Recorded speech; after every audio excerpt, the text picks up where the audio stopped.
Sem dúvida, o ser humano é a espécie que tem o maior poder de influenciar o ecossistema. Mas, assim como todos os animais, um dia também vamos ser extintos desse planeta. E mesmo depois do nosso desaparecimento, pode ter certeza que cicatrizes profundas da nossa sociedade vão continuar marcando a Terra por milhares de anos. Agora, imagine se essas cicatrizes forem as inteligências artificiais e máquinas projetadas por nós. Elas passariam a influenciar diretamente a evolução natural das espécies terráqueas, moldando elas de uma forma completamente única. De herbívoros pacíficos a predadores territorialistas, em Horizon Zero Dawn, o mundo das máquinas caminha lado a lado com as criaturas orgânicas. E hoje, eu, o macaco despido, vou analisar não só a biologia das criaturas criadas nesse universo, como também todos os mistérios que cercam a antiga civilização tecnológica. Depois da destruição completa da biosfera causada pelas ações humanas, o planeta retorna a um estado mais primitivo. Só que agora, esse novo mundo abriga um elemento determinante: a presença de criaturas mecânicas e estruturas tecnológicas altamente sofisticadas, integradas de forma natural à paisagem. Andando pelo tranquilo vale conhecido como Abraço, ainda é possível encontrarmos vestígios da antiga civilização. Ruínas, rastros e sinais de uma era de ouro perdida indicam um fim catastrófico dos antigos. E mesmo com o desaparecimento quase total da humanidade e de seus conhecimentos, pequenos grupos de humanos conseguiram, ao longo de séculos, recolonizar lentamente algumas regiões do planeta. Um desses grupos se estabeleceu em uma cordilheira montanhosa. Ao sudoeste de Abraço, uma região sagrada, conhecida como Montanha da Mãe de Todos, ali uma pequena tribo vive abrigada em estruturas antigas, sem acesso a qualquer tipo de conhecimento do passado. Para eles, a história da humanidade foi completamente apagada, e o propósito das criaturas mecânicas, assim como a origem de tudo ao seu redor, permanece um mistério absoluto. E é justamente aqui que começaremos a nossa expedição. Avançando pelos campos próximos, nos deparamos com uma forma sintética curiosa, que à primeira vista lembra muito um cavalo. Trata-se de um Gallop, criaturas mecânicas de comportamento pacífico que passam a maior parte do tempo se alimentando de vegetação ao redor. Eu sei que uma máquina pastando, comendo grama, pode ser algo bizarro, mas os Gallops funcionam de maneira bem diferente do que estamos acostumados. Essas criaturas sintéticas foram projetadas para converter energia orgânica das plantas em biocombustível, num processo surpreendentemente semelhante ao que encontramos nos herbívoros reais. O órgão responsável por essa conversão é chamada de bolsa de produção, uma estrutura interna que gera um líquido esverdeado conhecido como flama. Esse composto é então armazenado num grande cilindro localizado nas costas dos animais, o qual o distribui para todo o seu corpo. Também lembrando bastante a forma como os herbívoros biológicos transformam a matéria vegetal em gordura corporal para armazenar energia. E assim como ocorre com eles, os Gallops também são vulneráveis. Por serem criaturas pacíficas e previsíveis, precisam manter-se constantemente em alerta. Qualquer som fora do comum, qualquer movimento inesperado já é o suficiente para que eles fujam em disparada. Essa vulnerabilidade os torna alvo fácil para caçadores humanos, que os perseguem com frequência para coletar seus materiais metálicos valiosos. Componentes como placas de circuito, bombinas de energia e a própria flama são altamente cobiçados, seja para construção, troca ou sobrevivência. É por isso que os Gallops evoluíram, ou melhor dizendo, foram projetados, com 4 patas longas e poderosas, que lhes permitem correr grandes distâncias com agilidade sem se cansar.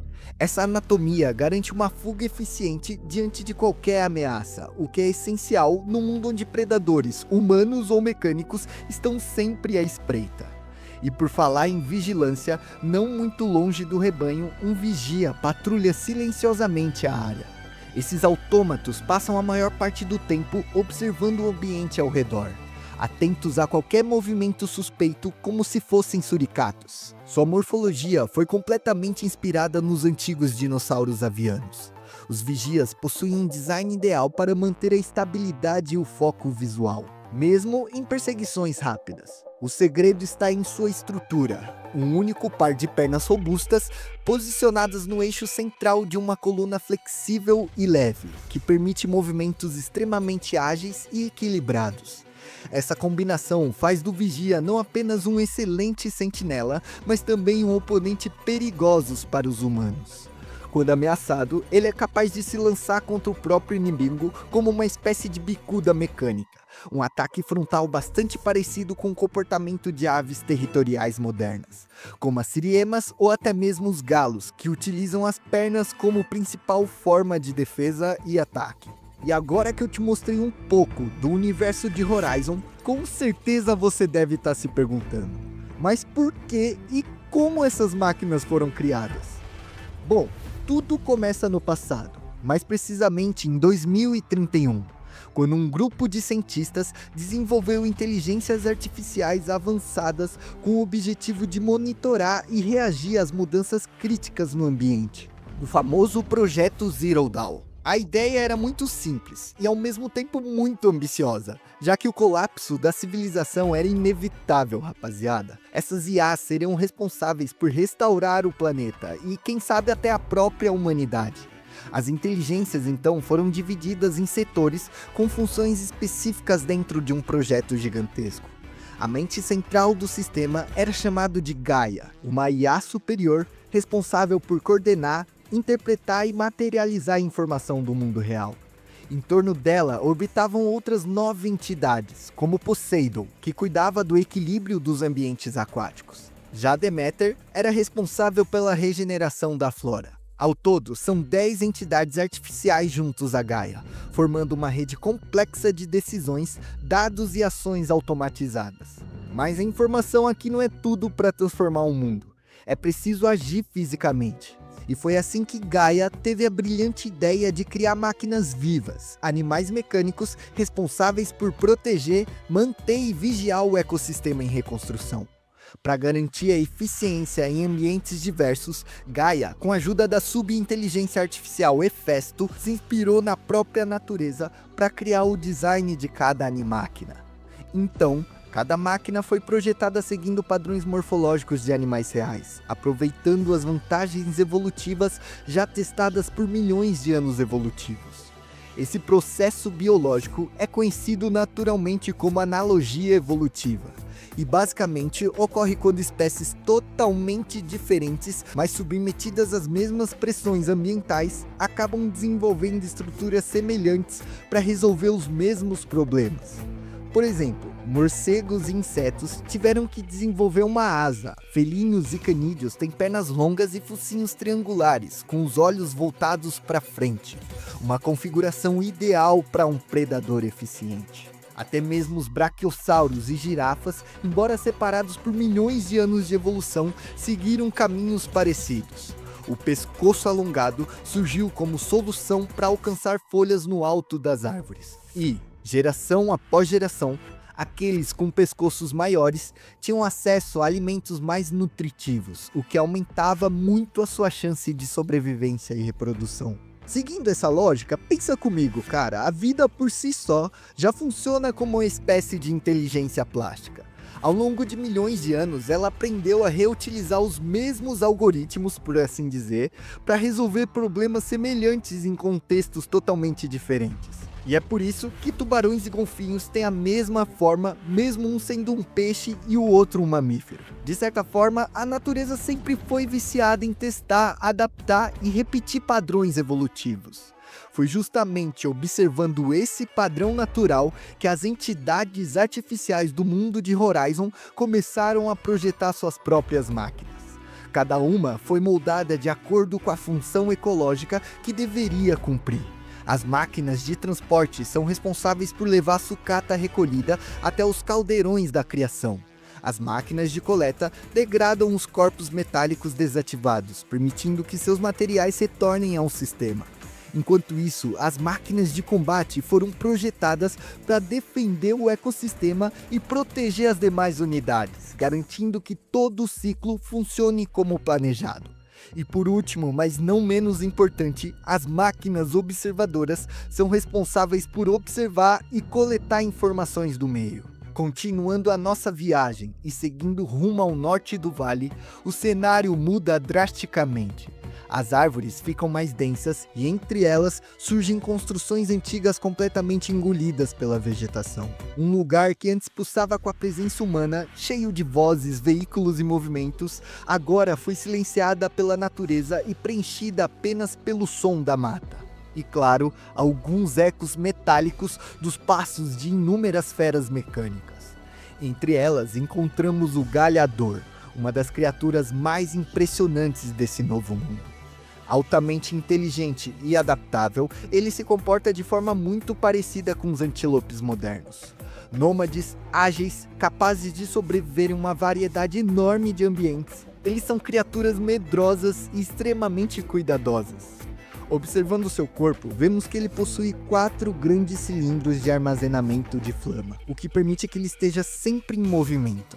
Mas a sua característica mais marcante, sem dúvida, são seus chifres alongados. Nas extremidades desses chifres, encontramos pás rotacionais que trituram a vegetação superficial, abrindo caminho até as raízes, a parte mais rica em nutrientes das plantas. Com essa estrutura engenhosa, o galhador consegue pastar e digerir muito mais rápido do que qualquer outra máquina desse ecossistema. Mas observando melhor, tem algo de estranho aqui. Parece que o galhador está completamente inquieto, como se tivesse algo perseguindo ele. De repente, do meio da vegetação densa, surge uma máquina aterrorizante, repleta de músculos sintéticos tensionados e com uma postura extremamente agressiva. O Dente Cerrado. Inspirado nos antigos felinos Dente de Sabre, esse predador mecânico ocupa o topo da cadeia alimentar das ruínas.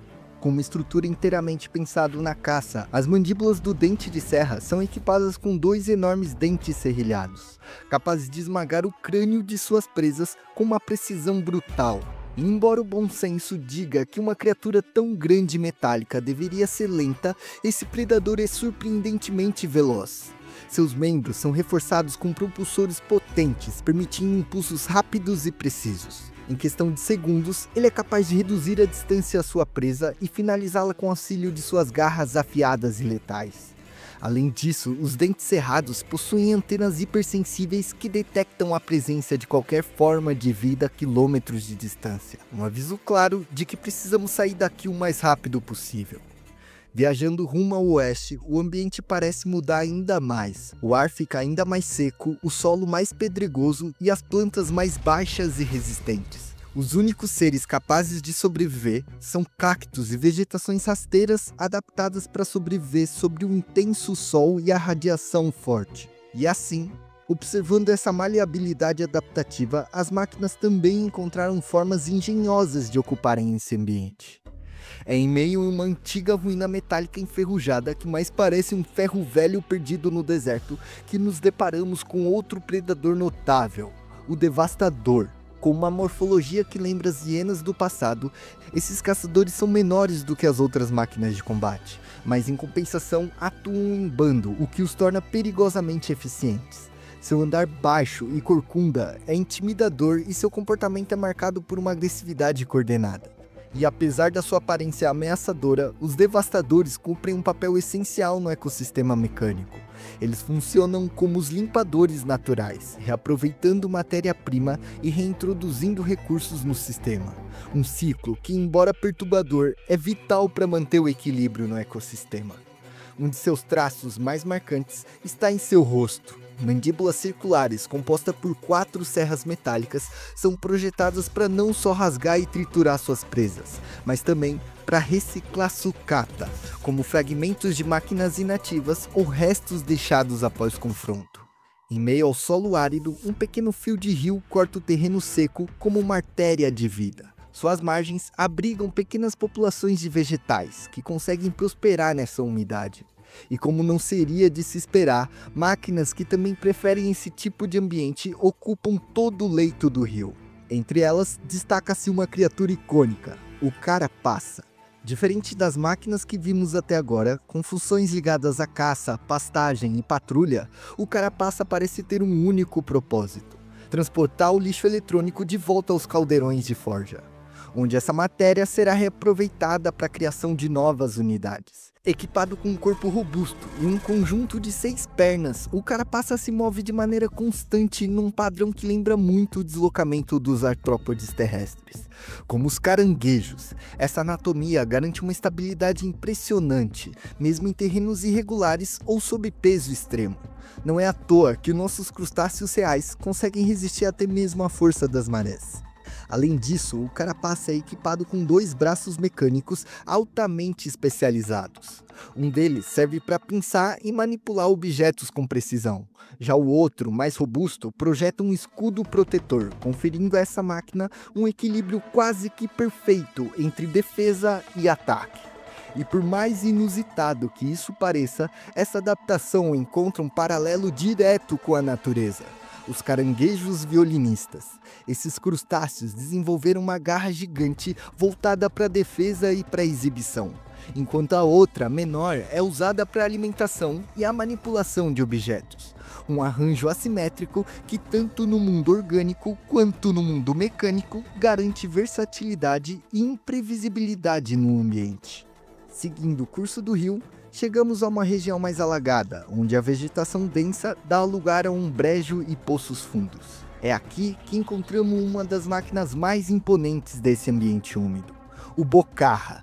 Assim como os crocodilianos da natureza, os bocarras são criaturas semiaquáticas, capazes de se mover com facilidade, tanto na água quanto na terra firme.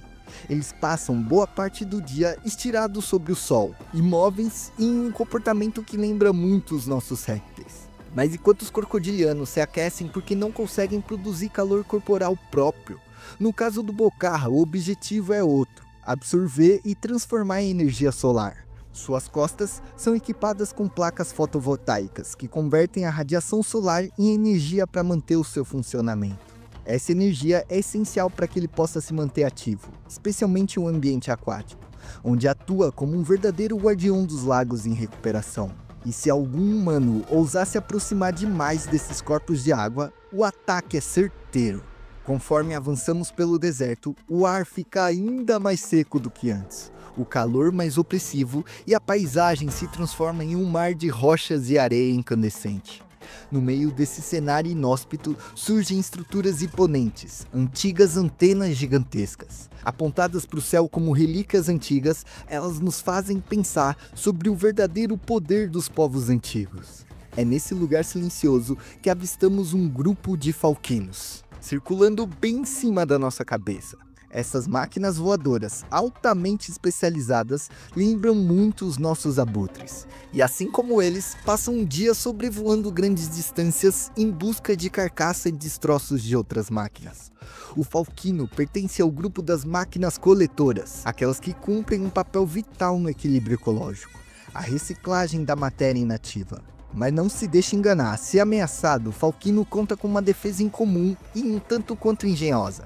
Ele é capaz de expelir pela boca um líquido congelante, que faz parte do seu próprio sistema de resfriamento interno. Em situações críticas, essa substância é usada como uma arma de último recurso. Rumo às regiões da Chapada Elevada, o terreno se torna mais acidentado e pedregoso. E é justamente nesse ambiente hostil que damos de cara com um grupo imponente de brutamontes, animáquinas colossais inspirados nos antigos rinocerontes. Essas máquinas são verdadeiras fortalezas ambulantes. Seus corpos carregam toneladas de material metálico, com blindagem reforçada e membros projetados para abrir o lugar por onde passa. Eles fazem parte da classe dos transportadores, ou seja, foram criados para carregar recursos essenciais de um ponto ao outro. Mas mesmo assim, não vai achando que eles são lentos e passivos. Quando o assunto é defender a sua carga, os brutamontes se transformam numa verdadeira máquina agressiva e intimidadora. Seus movimentos ficam ainda mais rápidos, seu comportamento mais imprevisível e sua força, meu amigo, é devastadora. Sua função vai além do transporte. Os brutamontes também atuam como coletores de minérios e minerais do solo. E para isso, utilizam uma tecnologia impressionante, um sistema antigravitacional embutido, capaz de levitar grandes rochas, mantê-las suspensas no ar e depois triturá-las com extrema precisão. Isso amplia drasticamente sua eficiência na extração de recursos, transformando até o terreno mais hostil em matéria-prima útil para o ecossistema mecânico. E se de um lado temos um herbívoro implacável como um brutamontes, do outro surge a criatura mais devastadora de todo o continente. O Tirânico. Essa fera mecânica colossal foi inspirada no maior e mais destemido predador terrestre da história, o Tyrannosaurus Rex. Assim como ele, o Tirânico possui um par de pernas incrivelmente robusto e musculoso, que sustentam seu peso e permitem um deslocamento constante mesmo em terrenos desafiadores. Mas diferente dos seus ancestrais biológicos, o Tirânico não depende apenas da força física. Ele vem equipado com um arsenal de armamentos avançados, incluindo metralhadoras faciais capazes de disparar múltiplos projéteis em sequência, e se isso não bastasse, ele também carrega lançadores de mísseis acoplados à sua bacia, transformando ele em uma verdadeira máquina de guerra ambulante. E calma que tem mais. Sua cauda longa e articulada, além de ajudar no equilíbrio durante o seu deslocamento, pode ser usada como uma arma de impacto brutal, forte o suficiente para lançar qualquer inimigo para o espaço. Sem presas naturais ou predadores à altura, o Tirânico vaga por grandes extensões de terra em um ritmo constante e incansável. São patrulheiros solitários, mantendo o controle sobre as regiões inteiras numa espécie de vigília perpétua. Assim como os tiranossauros de carne e osso que pisaram na Terra há cerca de 65 milhões de anos atrás, os tirânicos também são nômades territorialistas. Onde quer que apareçam, sua presença transforma completamente o ecossistema. E é aqui que a gente percebe uma das funções ecológicas mais brutais e ao mesmo tempo mais necessária para a manutenção da vida: o papel dos grandes predadores. Na natureza, os predadores de topo de cadeia não estão ali só pela força ou por instinto de caça. Eles acabam desempenhando um papel essencial no equilíbrio do ecossistema. Ao controlar as populações de herbívoros, eles impedem que a vegetação seja destruída por pisoteamento ou até mesmo por cromilância, o que por consequência mantém os recursos disponíveis para as outras espécies menores. Além disso, eles afugentam e eliminam predadores invasores, como os seres humanos, evitando um desequilíbrio na relação ecológica local. Esse tipo de predador funciona como um verdadeiro guarda-chuva biotecnológico. Ao estabelecer o topo da cadeia alimentar, ele acaba protegendo também todo o sistema abaixo dele, inclusive as espécies mais frágeis. E é exatamente por isso que no universo de Horizon, as máquinas predadoras mais poderosas não são apenas caçadoras de humanos. Elas são reguladoras do ecossistema inteiro, responsáveis por manter a ordem, proteger o ciclo da reciclagem e garantir que nenhum elemento desestabilize o funcionamento do mundo reconstruído. E por mais que pareça cruel, os seres humanos estão interferindo de novo no processo natural. E bem longe da ameaça dos tirânicos, algo muito diferente chama a nossa atenção. O som ritmado e profundo de passos ecoa pelo vale. Cada batida, o chão vibra com mais intensidade. E quando finalmente nos aproximamos da origem do estrondo, nos deparamos com uma das visões mais impressionantes e belas desse mundo. Diante de nós está um pescoção, a maior fera mecânica já registrada até agora. Ao contrário das máquinas voltadas para o combate ou para a coleta, o pescoção tem uma função totalmente diferente: transmitir e captar informação. Ele não demonstra qualquer agressividade e nem parece se incomodar com a presença humana, o que é algo muito raro. Inspirado em criaturas como os saurópodes pré-históricos e as girafas modernas, esse gigante é dono de um pescoço extraordinariamente longo, que sustenta em seu topo um grande disco de comunicação. É por meio dele que o pescoção se conecta com as outras máquinas e estruturas, enviando e recebendo dados vitais para o funcionamento do sistema. Solitário por natureza, ele passa o dia percorrendo rotas pré-definidas, o que o permite mapear o relevo, monitorar os animais e acompanhar qualquer alteração nos padrões ambientais. Bom, e se você ficou até agora, muito obrigado mesmo por dividir o seu tempo comigo. E eu sei que eu falei que eu ia falar sobre a história e tudo mais, mas cara, a história desse jogo é muito, muito complexa e é cheio de reviravolta. Então, cara, eu vou te pedir o seguinte, se você for um amante desse universo, bota aí nos comentários qualquer informação que enriqueça ainda mais esse vídeo. E se você gostou desse mini documentário, ou é um amante de biologia como eu, não se esqueça de deixar o like, se inscrever e se tiver opção aí, deixa aquele hype. No mais é isso, até o próximo vídeo e tchau!